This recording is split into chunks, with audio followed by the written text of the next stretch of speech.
Boa tarde. Bom, é uma alegria muito grande podermos aqui juntos, com família, Nepom, compartilhar com todos essa tarde. A gente vai buscar encher a nossa tarde de música, pelo menos naquilo que a gente compreende como música para produzir a vibração para que os espíritos façam o seu trabalho. A gente vai sofrejar uma versão da música Perhaps Love, que diz é o amor. E a gente vai então começar vocalizando ela, tá bom?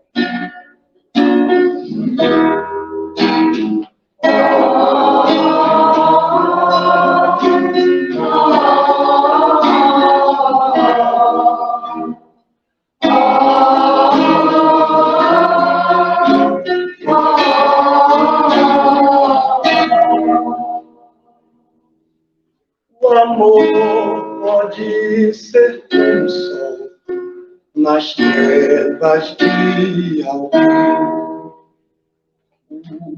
O amor é dar a vida se a tempestade vem.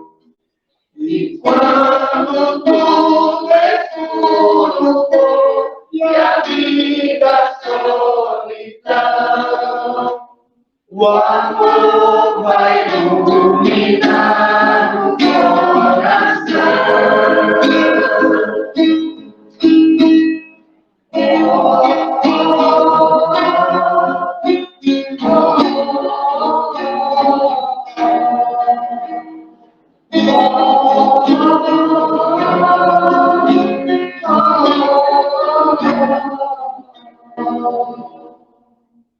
O amor nos abre para a paz, clareza, compreensão. O amor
meu nome. Lá na praia, eu larguei o meu barco junto a ti, buscarei outro mar.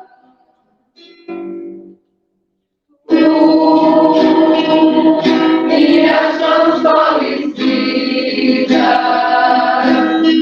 meu cansaço, meu outro descanso, amor que almeja, seguir amando. Senhor, tu me olhaste nos olhos, a sorrir, pronunciaste meu nome. Lá na praia, eu larguei o meu barco junto a ti, buscarei outro mar. Tu, pescador de outros mares, não se eterna de almas que esperam, bondoso amigo, que assim me chama. Senhor, tu me olhaste nos olhos, a sorrir, pronunciaste meu nome.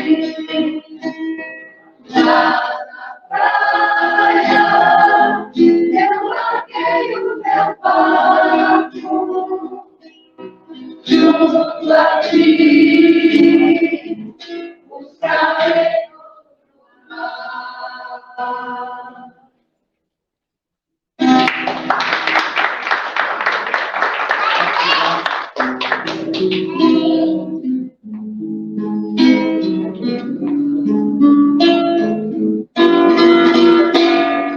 Uma palavra tão linda, mas quase esquecida, me fez recordar.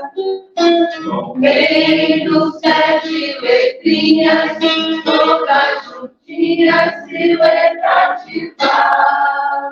Ativar é amar, eu queria carregar um pouquinho da dor que alguém tem que levar. Pra te pôr esse alguém, mas os olhos criou.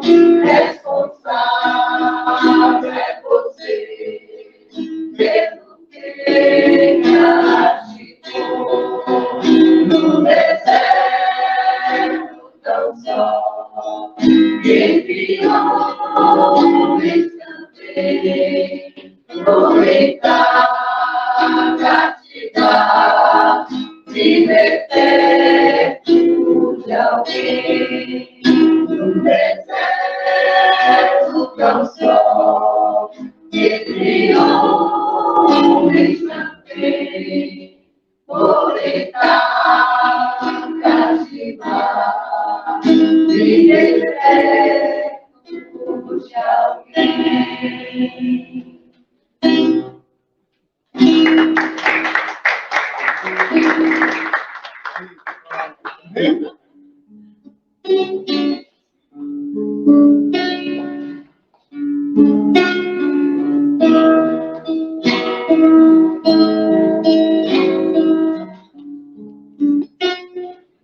Maria de Nazaré, Maria me praticou, fez mais forte a minha fé, e por filho me adotou.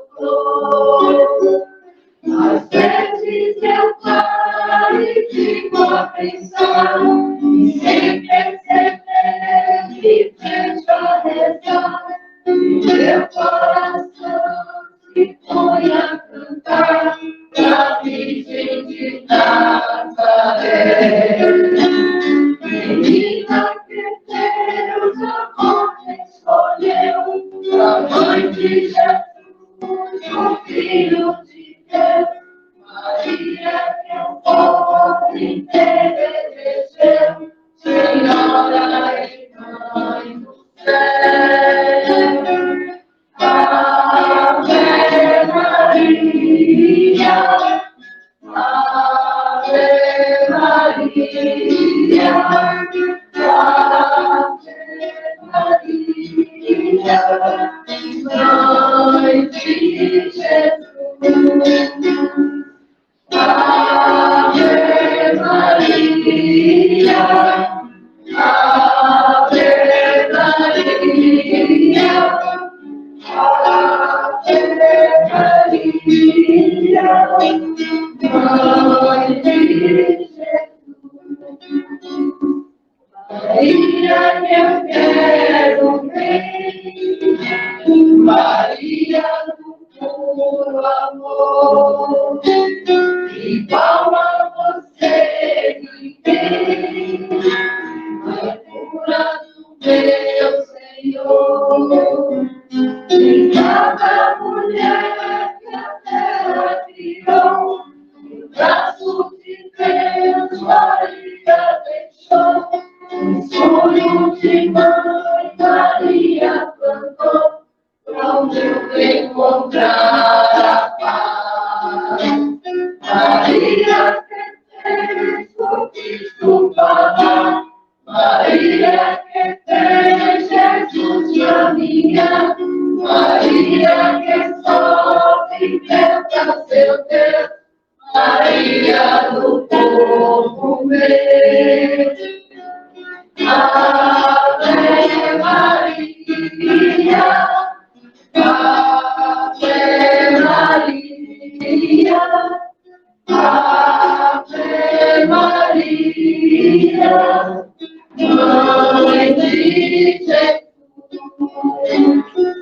Ave Maria, Ave Maria, Ave Maria, Mãe de Jesus.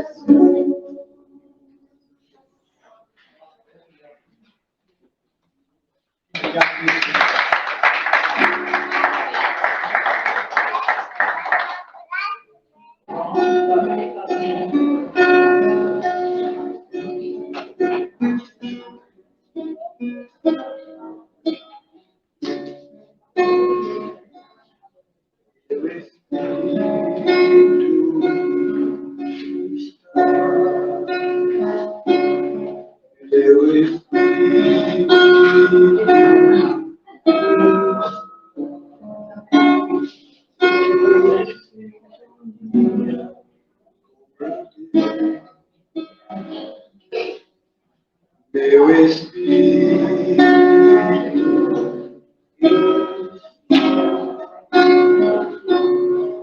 meu Espírito,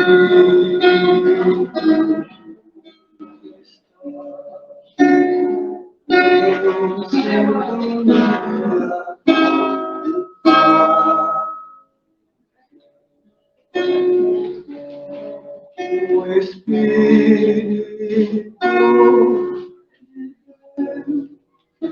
faz moradia no meu coração. Minha paz eu encontrei e de alegria fiz essa canção. Meu Espírito está,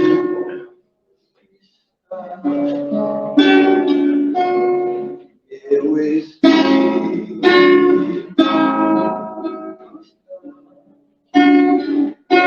em sintonia com meu Deus.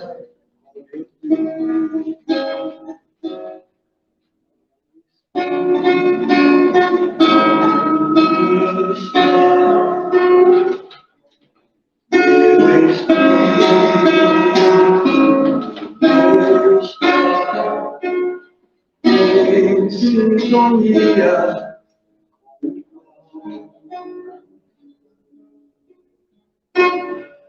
O Espírito de Deus moradia no meu coração. Minha paz eu encontrei e de alegria minha salvação.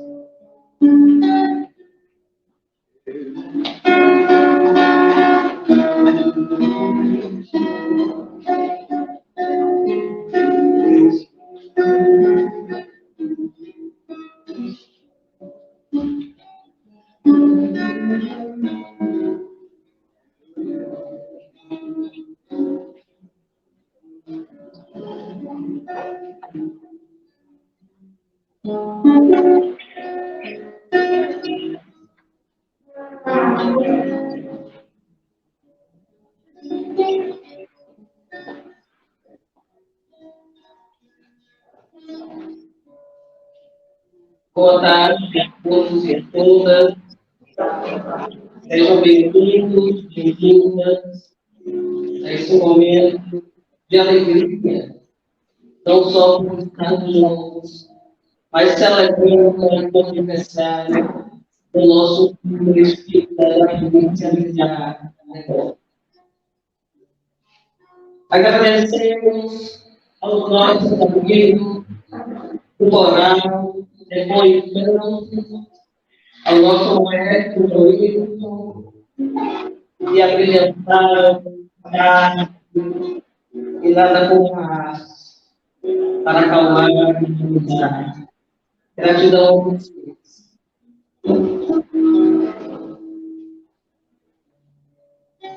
Inicialmente, alguns amigos, frente à nossa casa, nós temos aos sábados, a novidade às 6 horas. Terça-feira, nós temos estudos dos 3 níveis.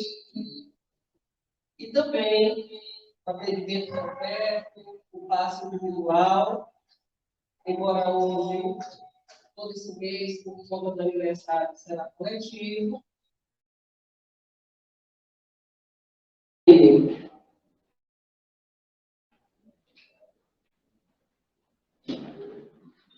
Convido também a coordenadora do setor de Libras da Federação, Joanira.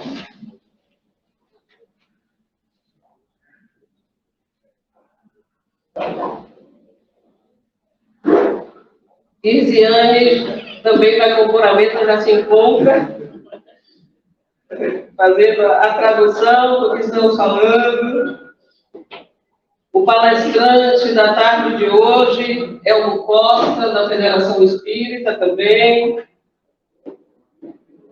E a convidada do nosso palestrante, Renata Reis.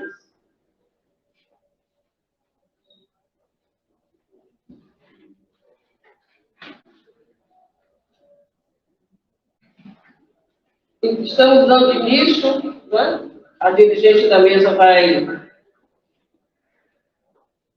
dar continuidade, mas lembrando que das 16 às 16h50 teremos a palestra, depois o intervalo, onde nós podemos fazer um lanche, aí fora, e em seguida, uns 10 minutos mais ou menos, às 17 horas, retornaremos com as perguntas para o nosso palestrante.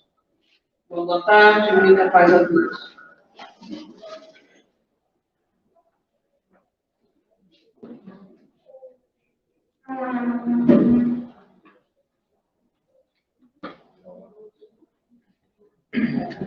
Boa tarde a todos.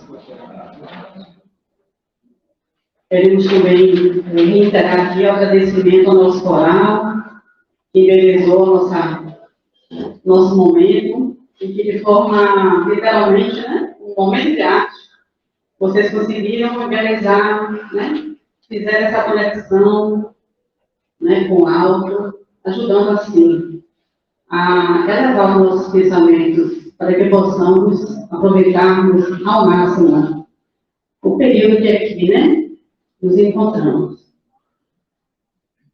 A nossa irmã Bárbara, que é a nossa diretora social, ela já informou o momento do intervalo, às 16h50.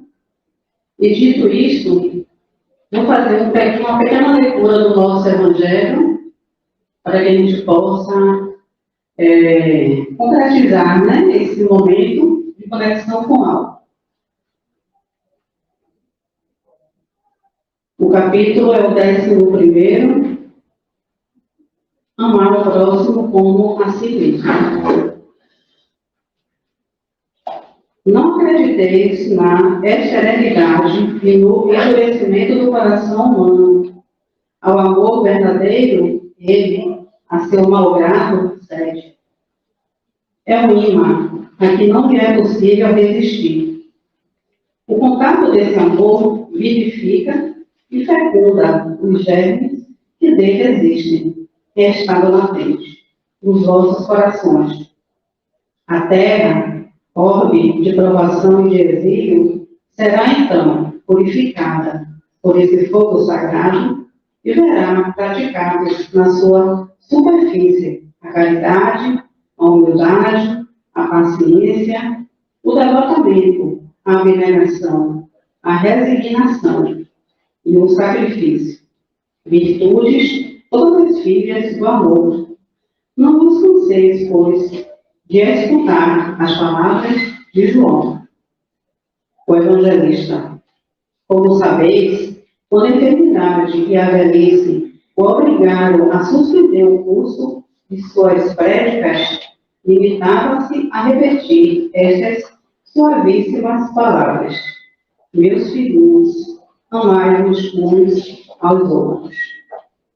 Então, embalados por essa leitura tão edificante, vamos todos juntos elevar os nossos pensamentos, os nossos sentimentos, fazendo assim a nossa oração de abertura, para que possamos, ao mesmo tempo, agradecermos ao alto por terem, preparado esse momento tão especial, essa conexão que nos ajuda, Senhor, a restabelecer a nossa coragem, a nossa fé e a nossa vontade de prosseguirmos sempre.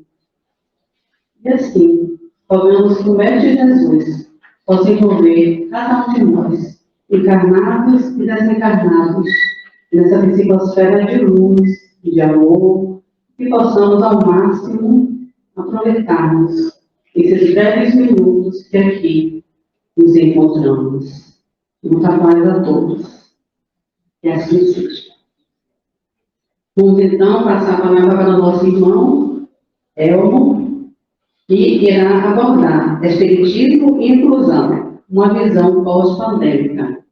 E também já aproveito para agradecer a presença da equipe da FEB, que estão aqui com a gente, e que vieram também realizar esse momento especial.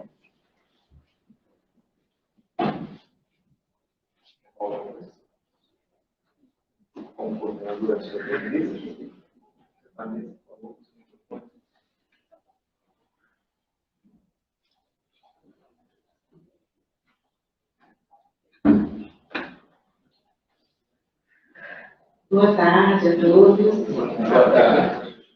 E a paz do Senhor nos envolva nesse momento tão especial de aniversário desta casa.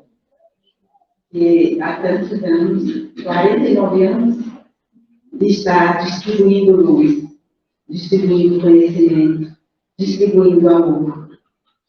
E essa centelha de amor é super importante para toda a comunidade, encarnada, desencarnada, para todos nós, trabalhadores do movimento espírita.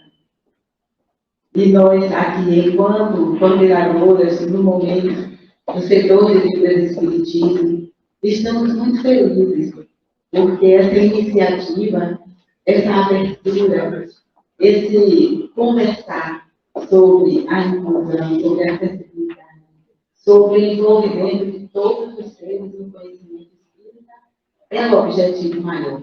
O Espiritismo mostra isso. E nós nos congratulamos, agradecemos e esperamos estar assim, ampliando, porque isso aqui é um marco muito importante e um movimento espírita. Nós agradecemos e vamos juntos. Qualquer coisa, nós estaremos sempre unidos para esse trabalho, para que estejamos todos no mesmo patamar para o conhecimento e para a luz do Evangelho de Jesus. Muito obrigada.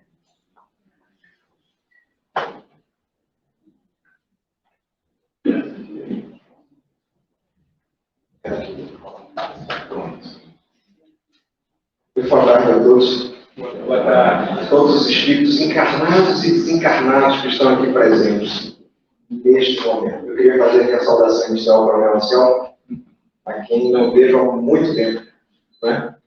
Todos esses tempos aí de pandemia, acho que não te encontrei nesse período. Queria fazer uma saudação em nome do Coronel Ancião, queria saudar a todos os militares e civis presentes ao nosso encontro. Espiritismo e atualidade, o Consolador Prometido. Seminário 49 anos de reforma. Quase 50. Quase meio século de existência. É uma longa história. Começa com os pioneiros e continua sendo escrita, construída com todo o amor, com todo o sacrifício, com todo o devotamento. E nessa tarde, para falar sobre um tema que tem sido muito caro à Federação Espírita do Estado da Bahia, a Federação Espírita Brasileira, a FEB, a Federação Espírita Brasileira, vem trabalhando com esse tema já de algum tempo, e a FEB, a Federação Espírita Baiana, com todo o seu pioneirismo, sempre pioneira, sempre com um olhar atento à frente das questões que envolvem os avanços da sociedade.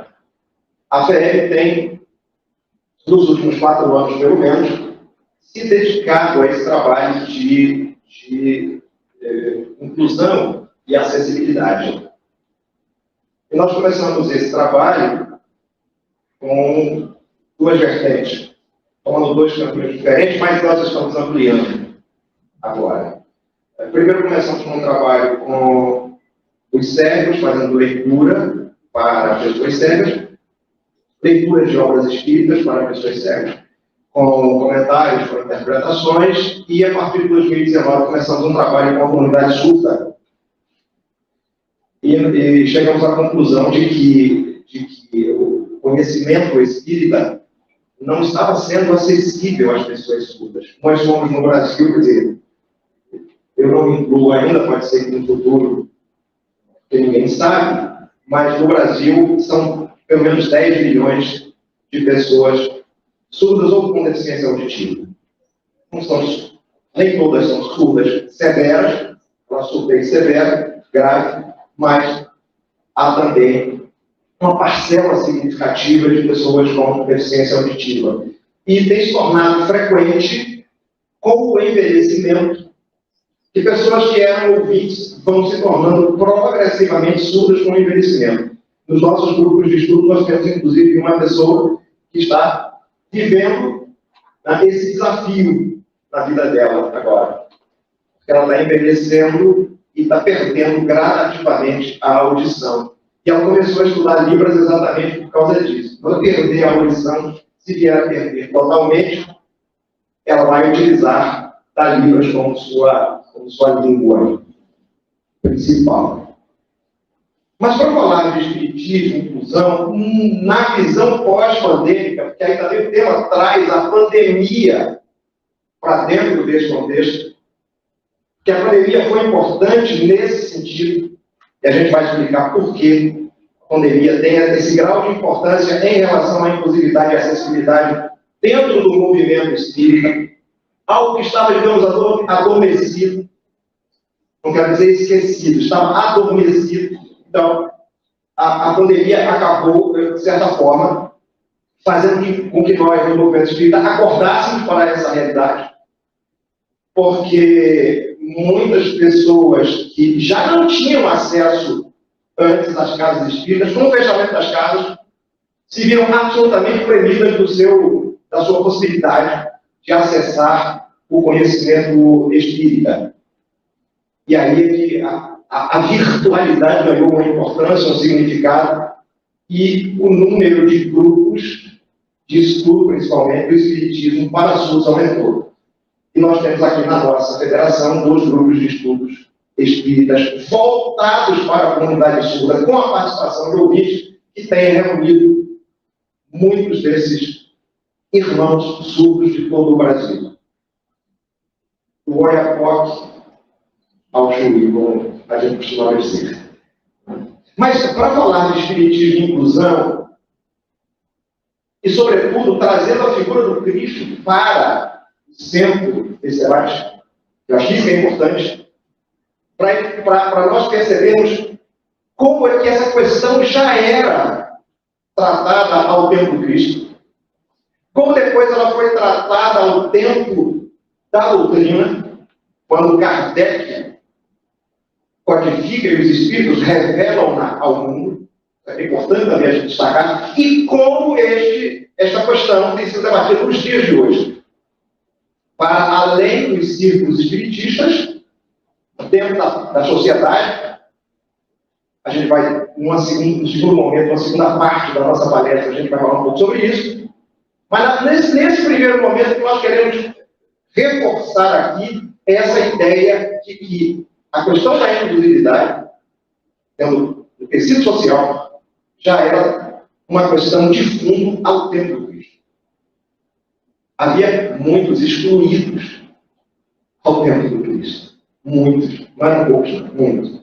Ao tempo de Kardec, nós estamos falando da metade do século XIX, ali na metade do século XIX, 1850, também havia um número muito grande de excluídos. Como é que o Cristo via isso? Como é que Kardec via isso? E hoje, como é que nós estamos vendo essa questão? Eu trouxe aqui alguns apontamentos, não vão ser exibidos ali, mas a gente vai falando na medida que vamos avançando. Eu tenho que controlar o meu tempo, por favor, viu, direito? Controle aqui, porque eu tenho mais 20 minutos até passar a palavra. Tudo bem? Tá. Vamos ver aqui. Quando a pandemia surgiu, de repente o mundo se viu a braços com essa terrível praga, essa terrível epidemia do Covid-19. Isso foi no início de 2020, não é isso? Dezembro de 2019, janeiro de 2020, ali a gente já estava às voltas com aquilo, aí veio fevereiro, carnaval, e aí em março, pronto, fecha tudo, vai para casa, né? E aí vem o isolamento social, aí vem todas aquelas questões protocolares, sanitárias, que todos já conhecemos, eu não vou aqui desdobrar isso. Não que nós devemos esquecer, mas pelo menos devemos superar. Eu acho que é isso. Então, o que se mais ouvia no meio espírita, eu lembro muito bem, logo no início, assim, estávamos todos aturdidos, espantados com essa questão, e o que mais se ouvia era assim. A seguinte reflexão se fazia: será que esta epidemia vem de Deus como uma forma de fazer com que a humanidade progrida? Será que isso é coisa de Deus como uma forma de fazer com que nós, os humanos, de uma vez por todas, reconheçamos a nossa inferioridade em relação ao poder divino?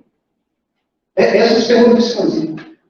Será que é um desses flagelos destruidores de que se fala como sinais dos tempos, nessa época da transição planetária, da mudança de categoria de mundo de criações de provas para mundo de regeneração? Será que vem essa epidemia para, digamos, expurgar o planeta daqueles espíritos mais atrasados, aqueles que, de alguma maneira, promovem o retardamento desse processo? Era isso que se discutia. Logo no início da pandemia, depois até um pouco mais, talvez o ano todo de 2020, a discussão tenha girado em torno desse debate. E ninguém tinha uma resposta. E eu acredito que até hoje ninguém tem uma resposta a esse respeito. Quem sabe exatamente o que essa pandemia significa, pelo menos até agora. É certo que vamos saber um dia. Mas dia por dia nós vamos saber o que ela significou. Porém, havia uma outra coisa que se falava muito. Nós vamos sair melhores dessa pandemia. Vamos pensar. Nós vamos sair melhores. Agora, olha, porque está todo mundo em casa, porque todo mundo vai parar, vai refletir, vai fazer uma autoexame, uma autoanálise, enfim, não há como não sair melhor dessa pandemia. Na verdade, essa que está rindo aí, era isso que dizia. Porque as pessoas agora vão se amar mais, porque as famílias em casa, os pais agora vão ter olhares para os seus filhos vão conversar mais com os seus pais, largar os celulares de lado e vão dialogar mais. Os casais que antes nem se falavam, agora vão ter tempo bastante para se falar, para se tocar, para se acariciar, para se amar. E o número de divórcios cresceu durante a pandemia. E o número de violência, os índices de violência doméstica cresceram. Eu estava analisando esta semana, até para poder ter a certeza daquilo que eu vou falar aqui, e foi isso que eu verifiquei. Um aumento de 2019 para 2020 para 2020. Significa dizer, assim, pelo menos grosso modo, que nós não estávamos prontos para essas relações tão próximas. Nós estávamos tão acostumados com as relações à distância dos celulares, das redes sociais,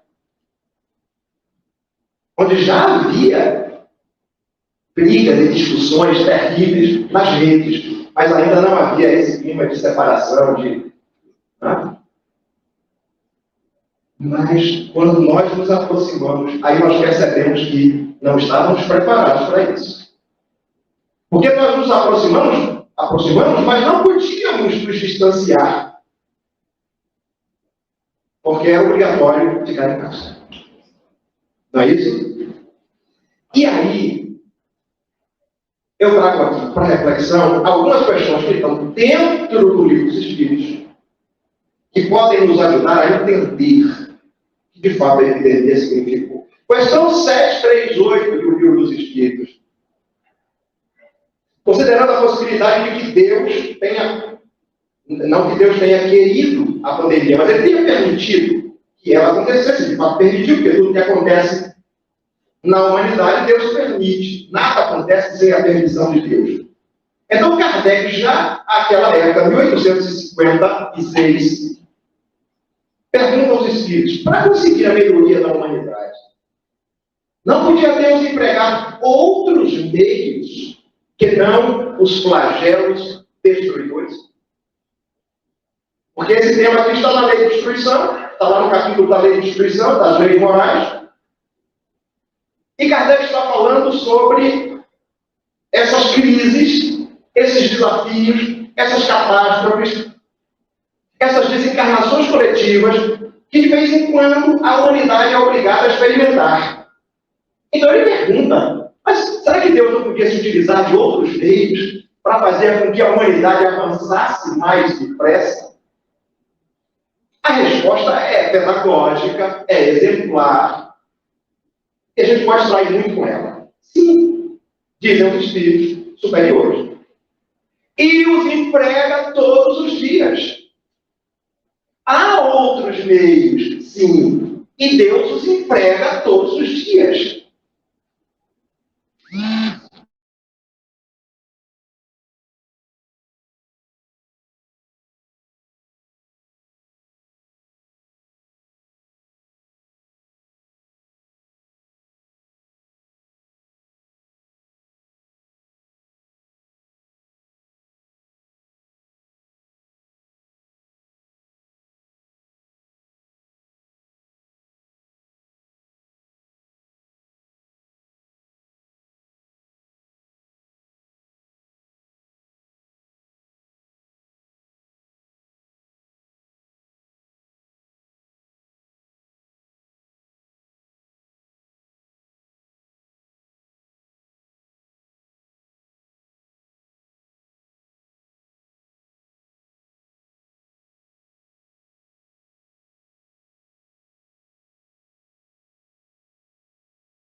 Deus, ele também é muito exemplar. E merece uma reflexão nossa a esse respeito. É que sempre nós fazemos uma reflexão voltada para a realidade corporal, para a realidade material. Mas quando pensamos que nós somos espíritos temporariamente revestindo um corpo de carne, e que esse corpo de carne é impermanente, e que essa vida material é transitória, é passageira, ela tem uma importância relativa, é bem relativa em relação à vida espiritual, a coisa muda. E aí nós não precisamos temer a morte, como tememos. Tememos pela lei de conservação, é verdade.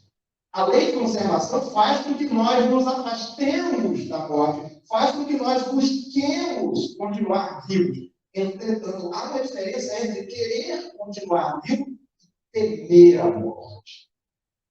E nós, os espíritas, não tememos a morte, não é verdade? Mas é o que está lá, na obra do céu e do inferno. Kardec, no primeiro capítulo, diz: por que os espíritas não temem a morte? Ele escreve isso. Por que os espíritas não temem a morte? Marcelo, pode compulsar a obra, está lá. Mas o que mais se viu durante a pandemia foi espíritas amedrontados com a tal da caveira com a foice, achando que ela ia bater a sua porta naquele dia. E os espíritas se fecharam. Se fecharam.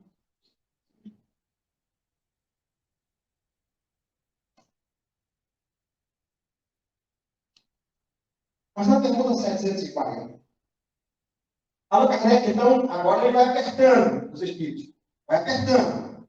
Ele diz: não serão os flagelos igualmente provas morais para o homem, provas que os põem a braços com as mais aflitivas necessidades? A resposta também, de novo, muito pedagógica. Os flagelos, respondem os espíritos, são provas que dão ao homem a ocasião de exercitar a sua inteligência. Vão comigo agora, vão acompanhando a minha fala e o raciocínio dos espíritos, por favor. Exercitar a inteligência. A gente viu isso, não viu? Rapidamente todo mundo se movimentou para criar o quê? Vacina, medicamento, tratamento. Não foi uma forma de exercitar a nossa inteligência? Perfeito. Vamos acompanhar agora o raciocínio dos espíritos. De demonstrar sua paciência. Fizemos isso? Não precisa mais comigo. Vamos só refletindo.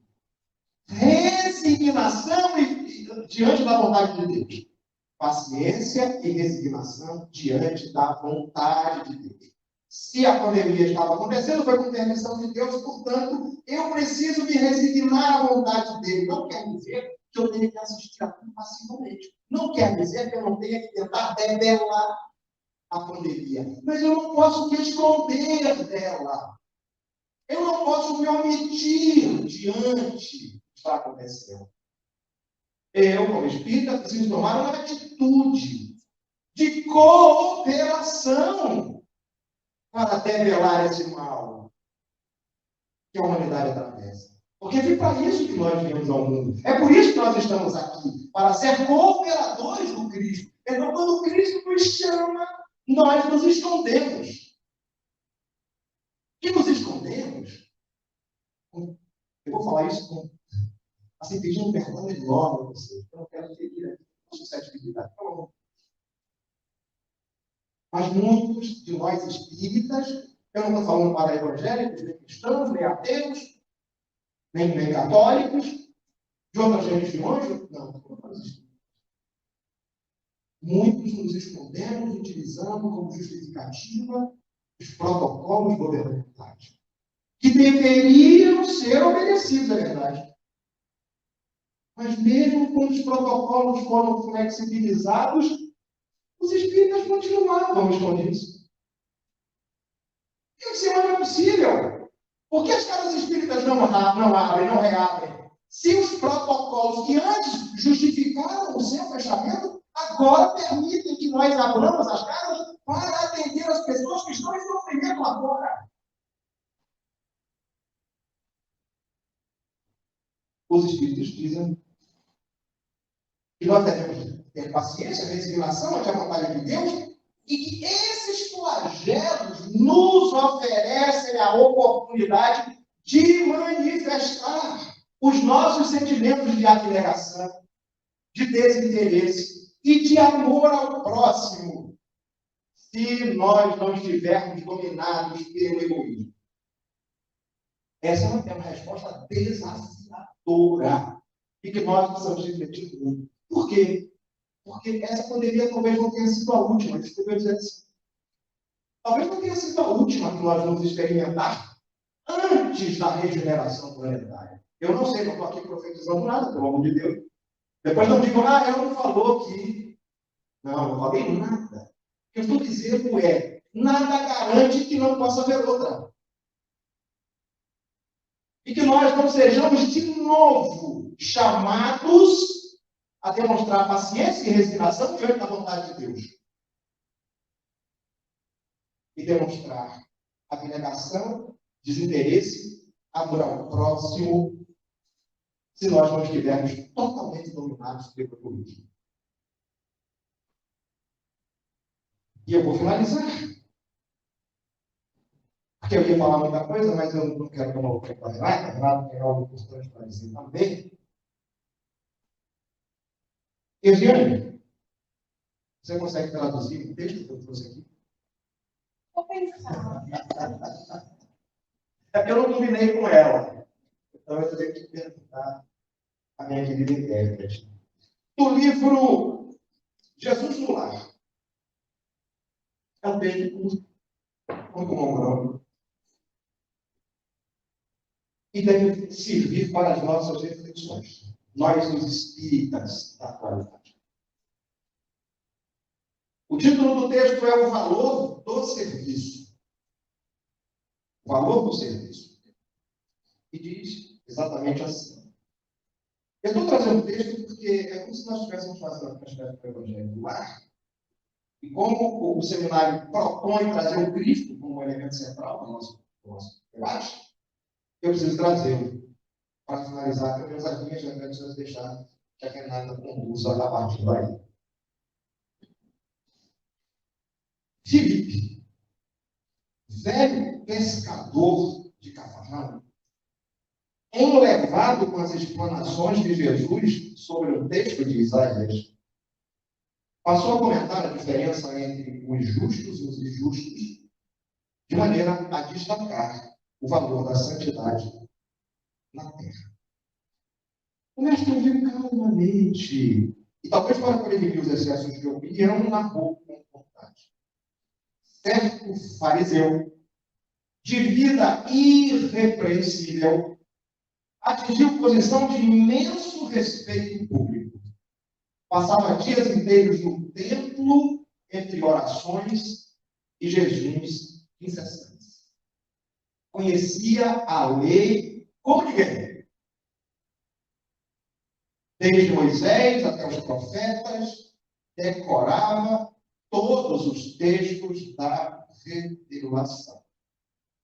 Consagrava-se ao Santo dos Santos e fazia a vida perfeita entre os pecadores da época.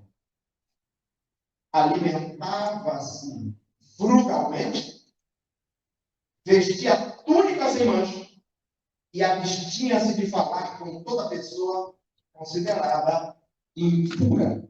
Os excluídos da época eram os impuros. Os leprosos eram impuros. As prostitutas eram impuras. As adúlteras eram impuras. E delas, ninguém podia se aproximar. A não ser outras prostitutas e outras adúlteras. Dos leprosos, só os leprosos podiam se aproximar. Havia uma lei que os obrigava a permanecer afastados, inclusive da cidade onde eles moravam. Eles tinham que viver fora da cidade. Eles não podiam ter contato com as pessoas. E por leprosos aqui, entenda-se, qualquer pessoa que possuía feridas na pele. Nós estamos falando só do da hanseníase. Qualquer pessoa que possuía feridas na pele. Acontece, todavia, que havendo grande peste em cidade próxima, e aí nós estamos trazendo para o nosso contexto, um anjo do Senhor desceu prestigioso a socorrer necessitados e doentes em nome da divina providência. E ele lembrou-se de recorrer ao fariseu, que era conhecido lá no mundo espiritual por seus reiterados votos de perfeição espiritual. Mas o devoto se achava tão profundamente mergulhado em suas contemplações de pureza que não lhe sobrava o mínimo espaço para entender qualquer pensamento de socorro às vítimas da epidemia. Ora, tão recolhido que ele se achava, como lhe sobraria tempo para socorrer as vítimas da epidemia? O anjo insistia no chamamento, contudo a peste era exigente e não admitia retardos. Ninguém desejava arriscar-se. Mas instado pelas reclamações do serviço, o enviado de cima, o espírito protetor e amigo, encontrou um antigo criminoso que mantinha o propósito de regenerar-se. E por meio dos fios invisíveis do pensamento, convidou-o a segui-lo. O velho ladrão, sinceramente transformado, não hesitou. Obedeceu ao doce constrangimento e voltou-se, sem demora, com a espontaneidade da cooperação robusta e legítima ao Ministério do Socorro e da Salvação. Enterrou cadáveres insepultos. Estamos lembrando da epidemia?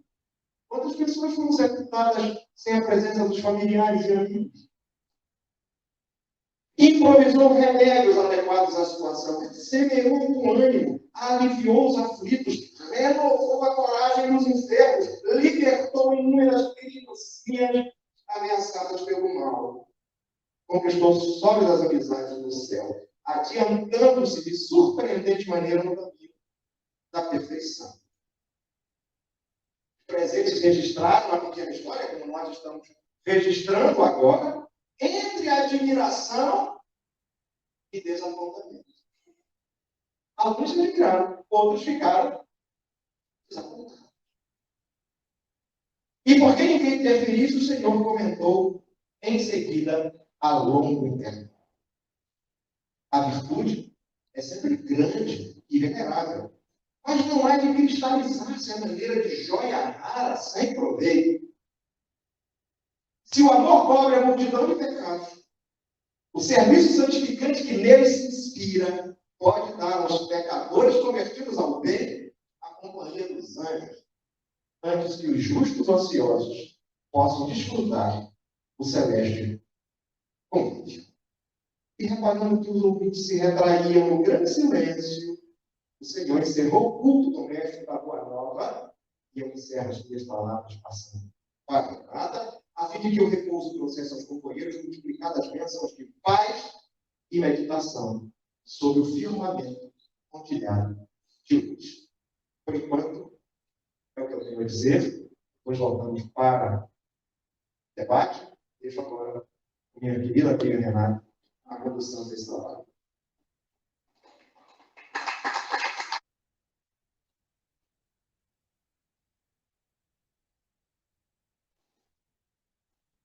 Boa tarde a todos.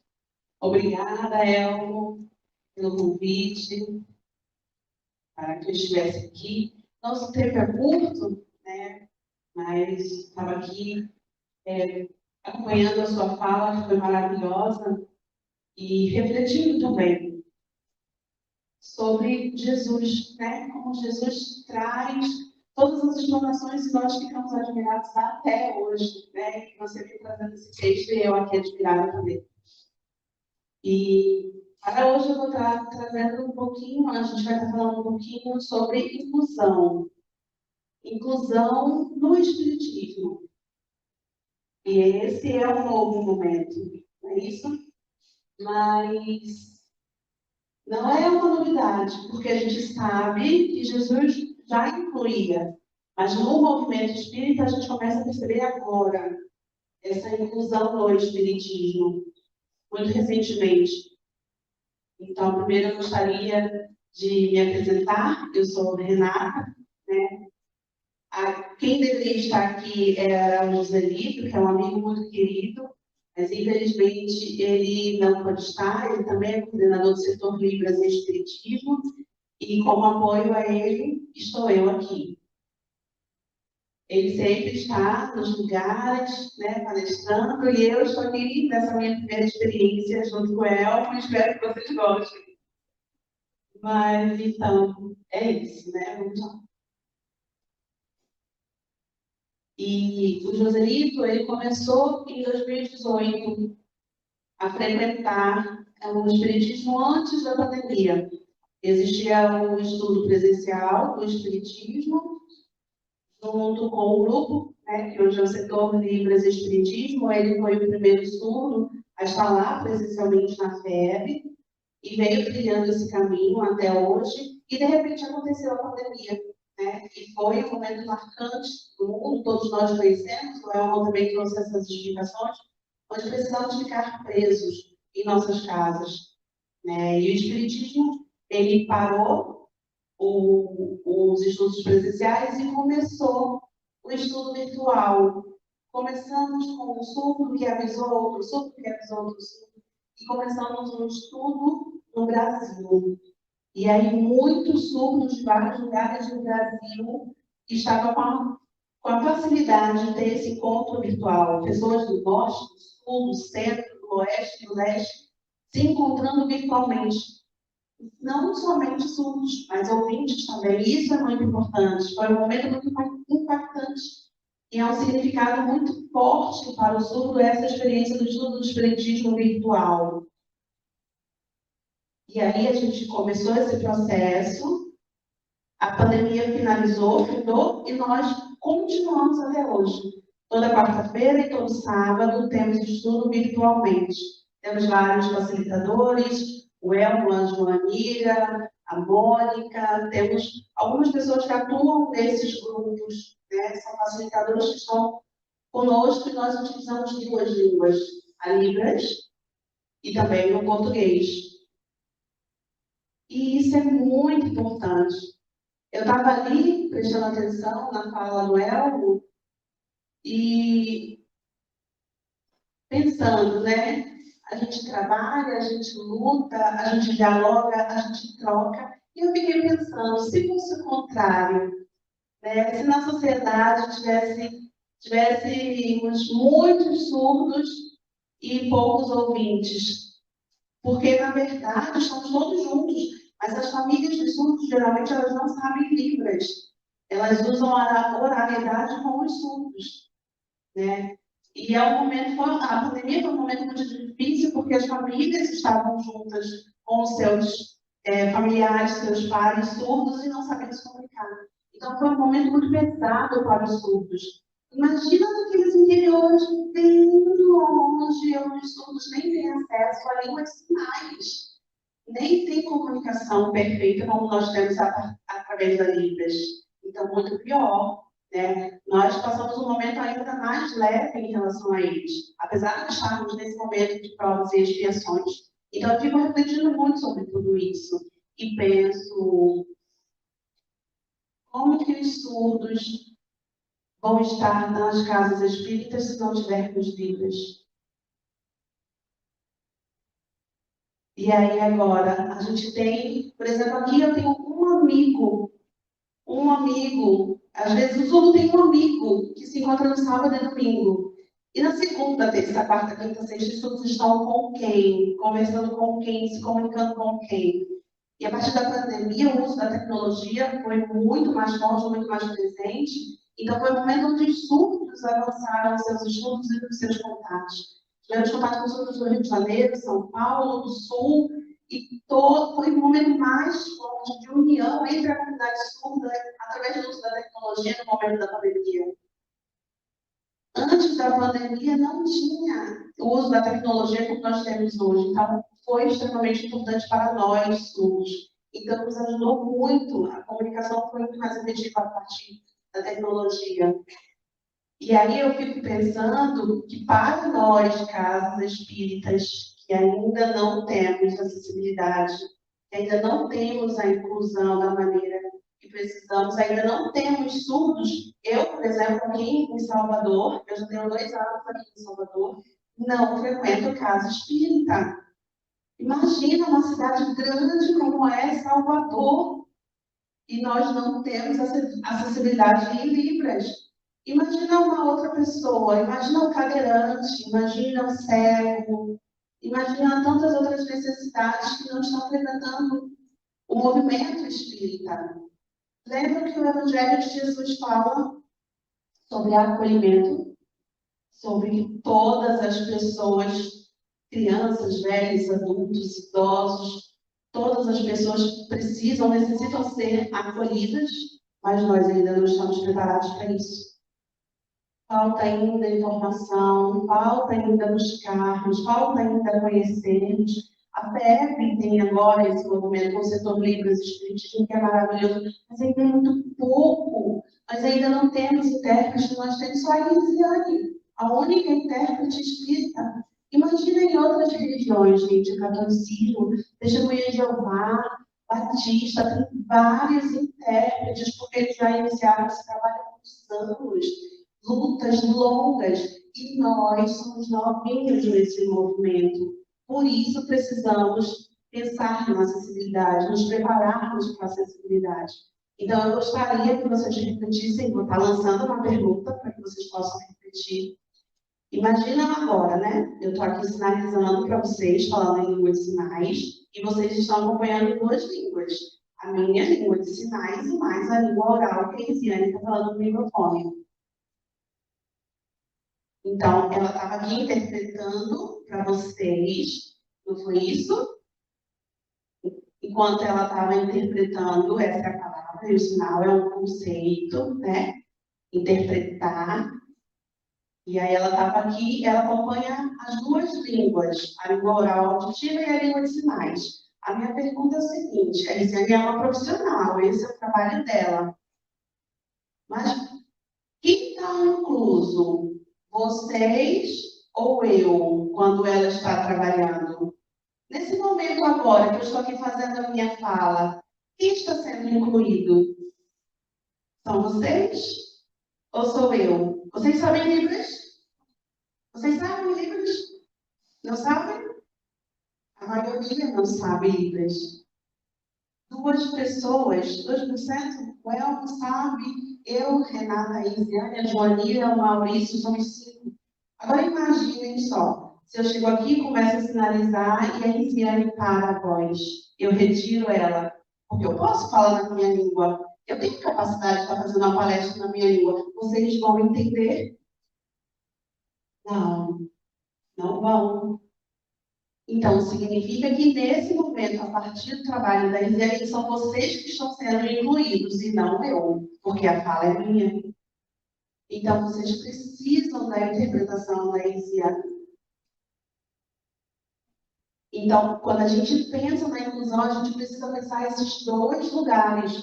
Quando eu estava ali sentada e o Elmo era o ouvinte falando, se não tivesse intérprete, eu teria perdido toda a informação.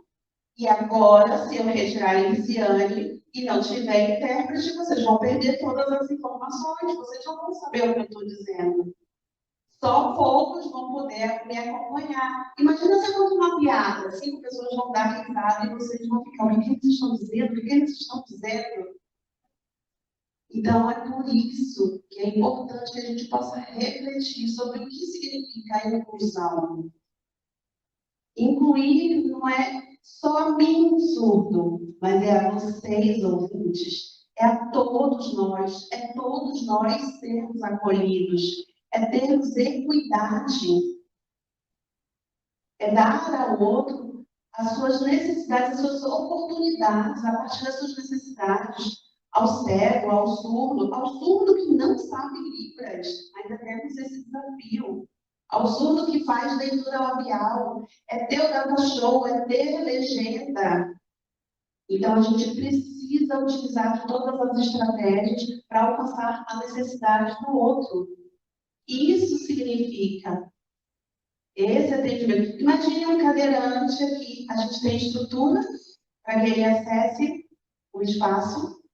Então, a gente precisa pensar, se tivéssemos um autista que não gosta de barulho, que não gosta de som, então a gente precisa ter um local, a partir das necessidades, atender às necessidades do surdo, do ouvinte, do cadeirante, do PCD, seja ele qual for.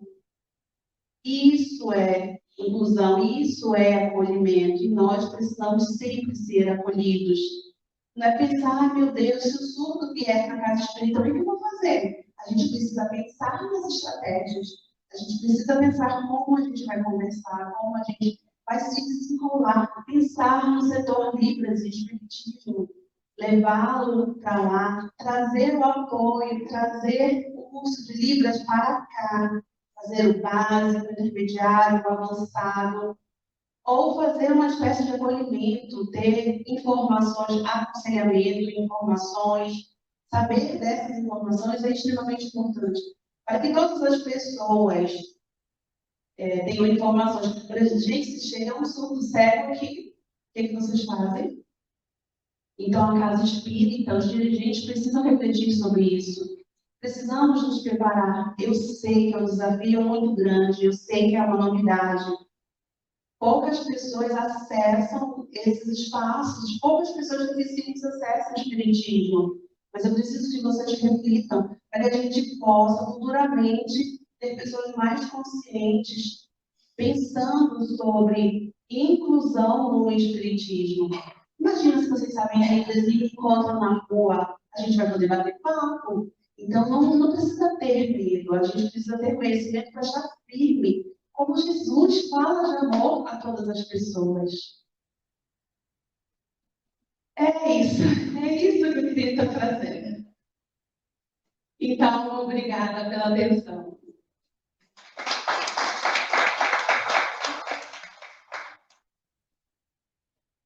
Oração não basta. Como nós lemos no texto, oração não basta. É importante, mas não basta. Eu queria agradecer a Renata. A Renata aceitou o convite que nós fizemos a ela, porque nós achávamos que era importante que uma pessoa que, vamos dizer, convive diariamente com essas dificuldades, viesse falar aqui. Porque uma coisa somos nós falando, nós os ouvintes, nós aqueles que enxergam, né? Eu fui informado que tem uma pessoa cega ali na primeira fila que faz parte do trabalho. Eu acho que esse é o verdadeiro sentido do amor que o Cristo propunha para nós.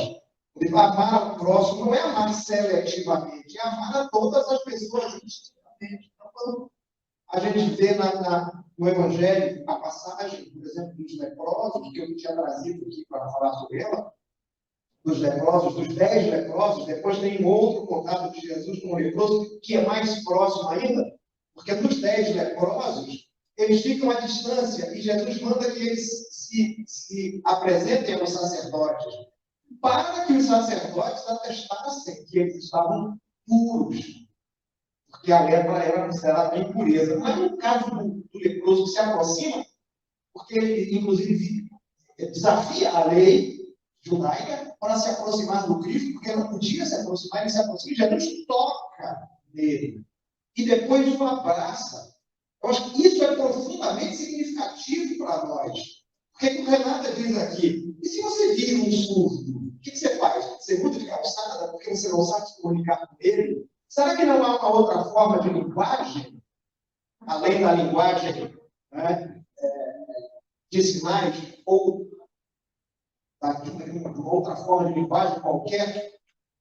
A linguagem do amor, a linguagem do abraço, a linguagem do sorriso, são formas de linguagem que nós podemos usar nessas situações de dificuldade, em que nós temos dificuldade de nos aproximar dos nossos irmãos. mas é verdade que depois vamos precisar avançar. Porque se nós queremos construir uma sociedade de fato inclusiva, nós precisamos sair da casca onde nós nos encontramos, né? Nós estamos muitas vezes encastelados. As nossas casas se encastelam em si mesmas, é uma verdade, porque a gente não consegue sair de dentro da nossa casa espírita. Somos casa espírita. Então o trabalho está sempre voltado ali para os mesmos trabalhadores, a gente não consegue trazer novos adeptos pelo simples fato da dificuldade da nossa comunicação com os nossos irmãos.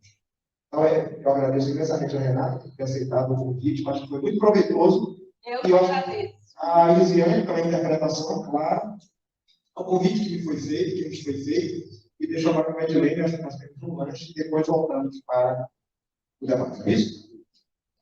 O retorno será com perguntas e respostas. Vou roubar só 5 minutos para fazer a descrição do nosso palestrante Elmo.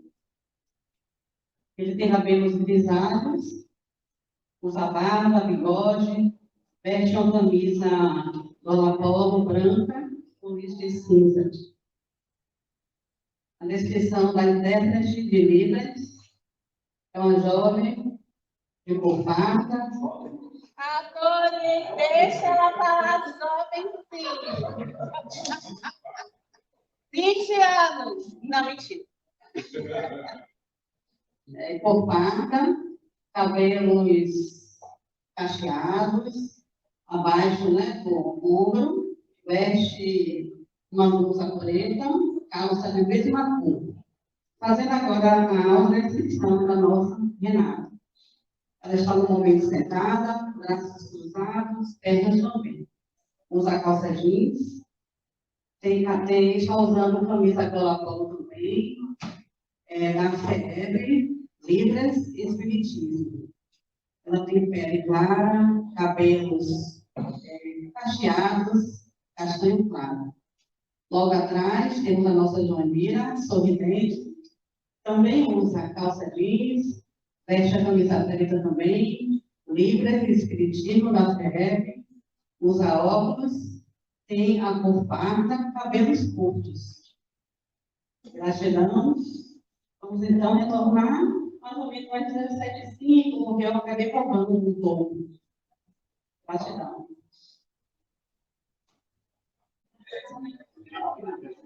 Vamos então retomar os trabalhos. Vamos acalmar o outro. Vamos então passar para a segunda etapa dos nossos trabalhos, com perguntas e respostas.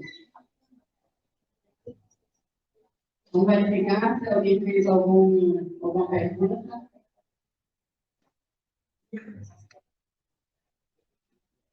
Anilda, tem alguma pergunta? No momento não temos pergunta, mas eu tenho uma. Elma falou muito bem sobre a questão, né, do afastamento. E nós percebemos que, apesar de não estar se falando tanto mais como antes com relação à pandemia, nós percebemos nas casas espíritas que este afastamento permanece. Você atribui isso a quê? Essa é uma boa pergunta.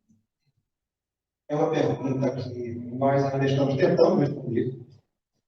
Na verdade, ainda não temos uma resposta muito precisa. A Federação Espírita Brasileira está, nesse momento, envolvida com um debate entre todas as federativas, no sentido de investigar a causa. Porque, depois da pandemia, muitas casas espíritas fecharam, outras retornaram parcialmente, e, na maioria delas, os trabalhadores não voltaram na totalidade. Bom, nós precisamos considerar. Aí é uma opinião, não é nada ainda validado, mas nós vamos considerar que O nosso movimento espírita, ele tem envelhecido nos últimos anos. Ele não tem sido renovado na mesma velocidade em que as pessoas têm envelhecido. E aí também é preciso repensar nisso nas juventudes espíritas dentro do movimento espírita brasileiro. Precisamos fortalecer as juventudes espíritas para que o movimento se renove. Mas ainda não temos uma resposta que a gente precisa fazer. É uma realidade. Isso a gente já sabe. Isso mesmo, uma realidade que a gente, ao assistir assim, as lives, né, de outros palestrantes, exemplo de Alberto Almeida, ele sempre acha, né, inclusive no centro espírita, ele sempre menciona que lá na pessoa, ele sempre traz para questionamento, né, para despertar e esse retorno às casas espíritas. Nós temos aqui duas perguntas. A primeira é para a Renata. Renata, como você começou no espiritismo?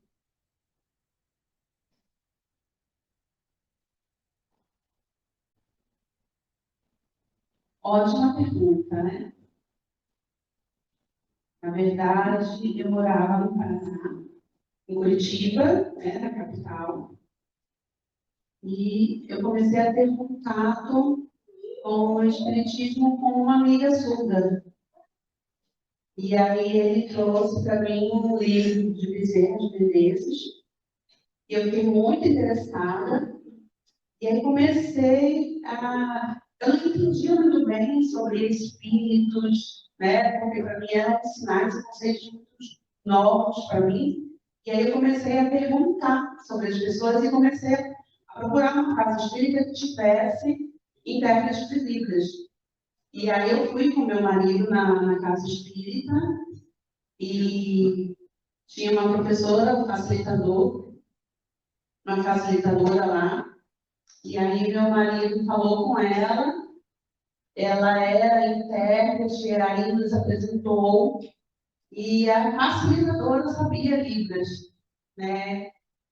E falou para mim sobre o trabalho da conscientização de crianças. Eu fiquei maravilhada, porque ela era evangelizadora, ela era professora, ela era facilitadora e intérprete de Libras. Então, eu frequentei por bastante tempo lá, fiz estudo do ESD.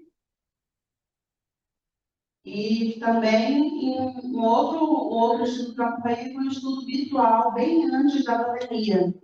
A gente já fazia um grupo, era o grupo do Rio de Janeiro, e eu entrei nesse grupo, comecei a estudar, e até hoje eu já tenho 9 anos de estudo do Espiritismo.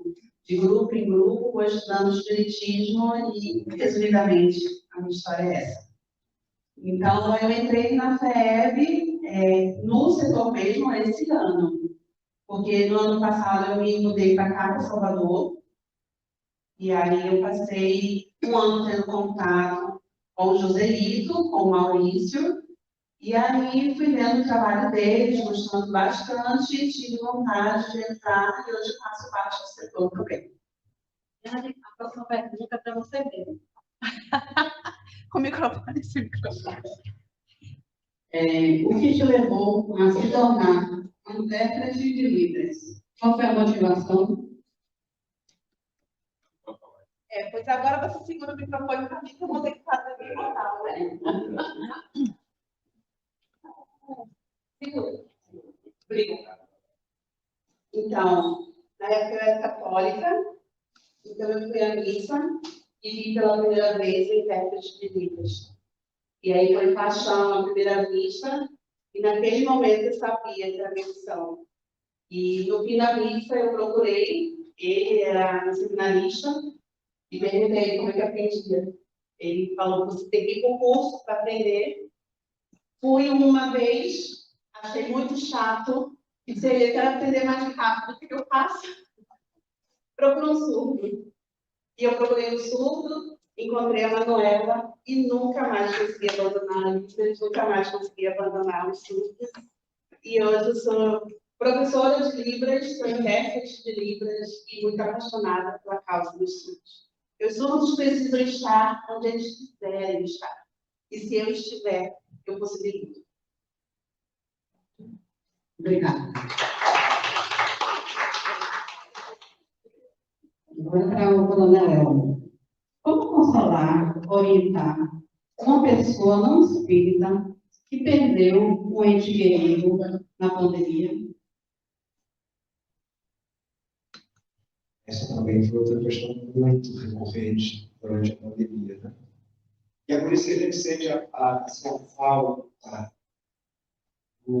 das casas espíritas, porque quando você vive uma situação dessa, perda familiar, você precisa de alguma forma de um acolhimento. Não vou nem dizer de uma orientação, de um acolhimento. É o que mais se pega nesse momento. Por quê? Porque não há muito o que dizer. Não há muito o que dizer. Eu vou lembrar aqui uma história de uma vez que Chico Xavier, ele contou. Chico é a maior referência espírita que nós conhecemos aqui no Brasil, todos os tempos. E uma mãe levou as duas filhas para passear, para um piquenique. E a menorzinha, num momento de descuido, a menorzinha caiu no rio, começou a se afogar. A maior foi tentar salvar, se afogou também, morreram as duas. E essa mulher foi procurar o Chico. Talvez ele pudesse dar alguma explicação para o que aconteceu. E chegando lá, ela contou a história em prantos convulsivos, e a única coisa que o Chico fez foi abraçá-la e chorar junto com ela. Então, eu acho que nesse momento, mais do que orientação doutrinária, é acolhimento. É isso que vai fazer, é o acolhimento que vai fazer com que esta pessoa continue buscando encontrar respostas. Porque da orientação doutrinária sem acolher, vai afastá-la. Porque nesse momento não é isso que a pessoa quer. Eu penso dessa maneira. Quando alguém me procurou durante a pandemia, eu apenas acolhi. Depois, tive a oportunidade de esclarecer. Mas no momento em que ela nos procura, é acolhido.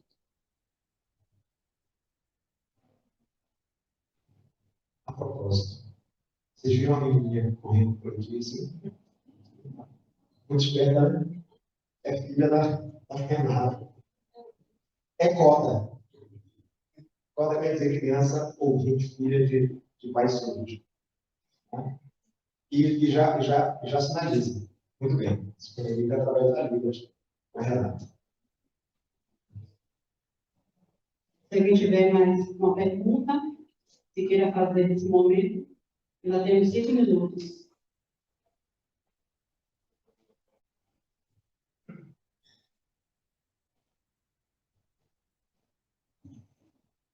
Boa tarde a todos. Só gostaria de externar, como presidente da casa, com a diretoria, a oportunidade que eu estamos nos dando hoje de viver uma experiência prática.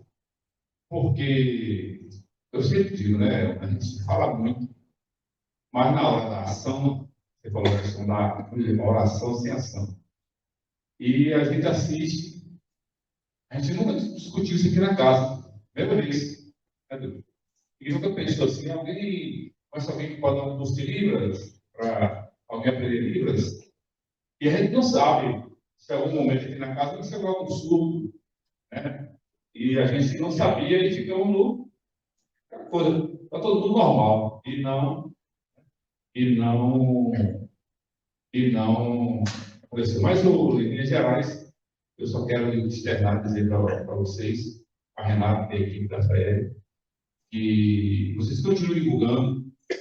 Quando eu fui comandante da polícia, nós criamos esse curso.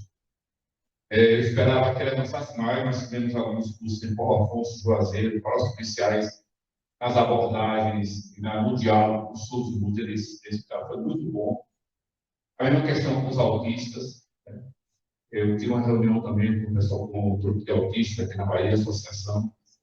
e discutindo para que eles fossem até os quartéis, mostrando aos policiais o aspecto autista. Às vezes, uma abordagem policial, enquanto a pessoa adulta é autista, mas não quer colocar a mão na cabeça, não quer parar, não quer...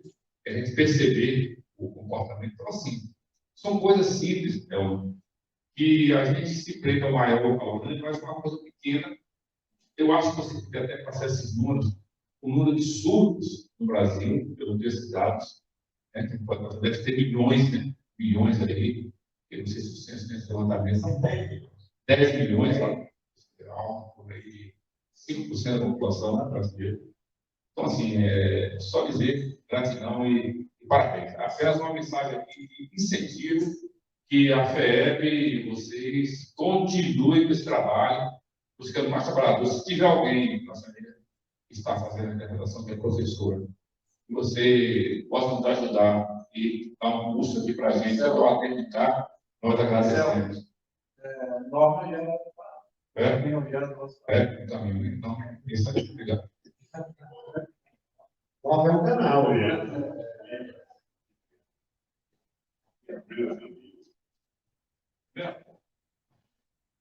A boa tarde, tão edificante, né, para todos nós, encarnados e desencarnados, porque esse salão está repleto, né, de irmãos, assim como nós encarnados, e já despertamos, né, para caminharmos no sentido da fé, né, da nutrição, que só o mestre é capaz, né, de fato, promover em cada um de nós.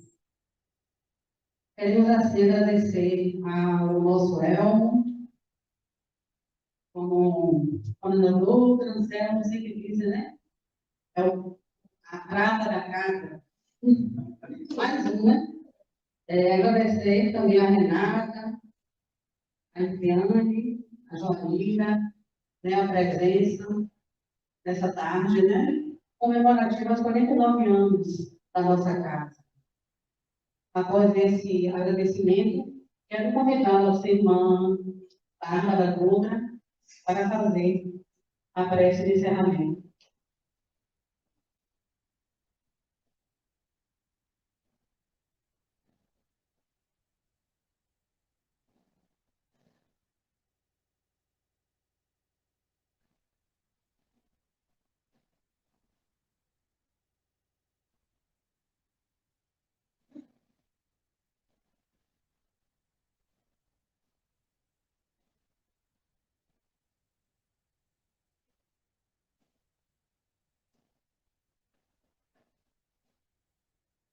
Cristiano.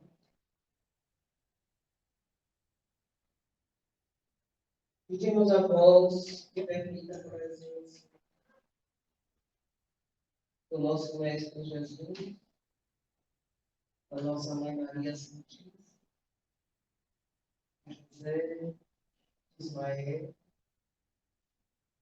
de todos os amigos espirituais, que estão sempre conosco. Gratidão a todos. E que a nossa Mãe Maria Santíssima possa acolher a todos os irmãos que aqui estão, encarnados e desencarnados. E o seu mundo, com grande bênçãos a todos. Gratidão a existir. Não é como está realização. E por estarmos aqui, celebrando a vida dos dois povos. Ave Maria. O Senhor é convosco. Bendito sois vós, bendito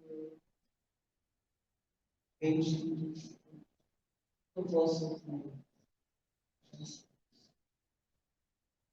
Santa Maria, Mãe de Jesus, rogai por nós, pecadores, agora E na hora da missa, Mãe, esteja conosco, agora e assim seja, e assim.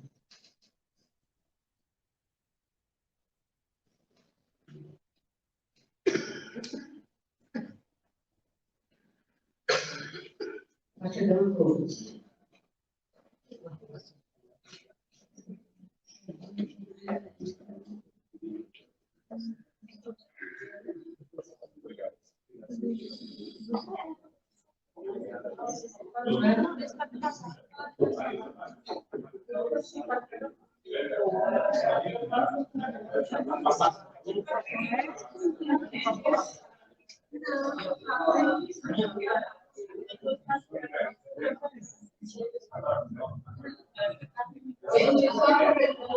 Só aproveitando um minutinho para informar que o encerramento será no próximo sábado. Teremos como tema a importância da família, a educação como chave do progresso moral. O Marcelo Mariano, Horácio.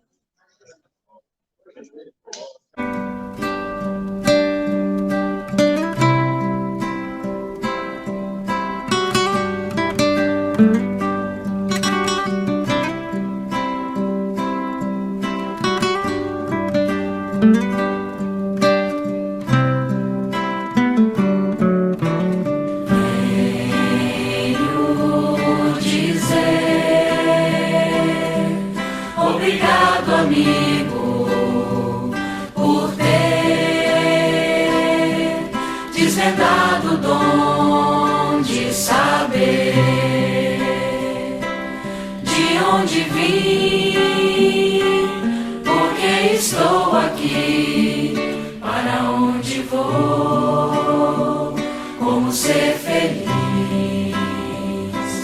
como encontrar Jesus.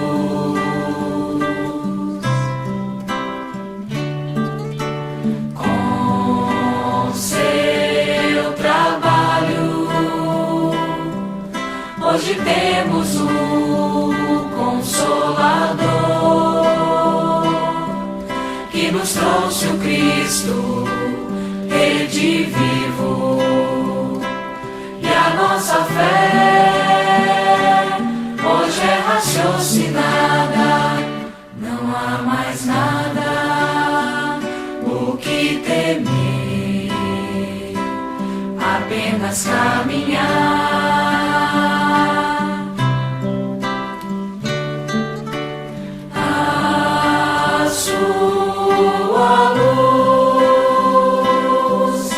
Brilhar na terra, porque a verdade encerra. E assim digo, Kardec, obrigado pelo Espiritismo, por ter renunciado, pelo Espiritismo e a vida dedicado ao Espiritismo.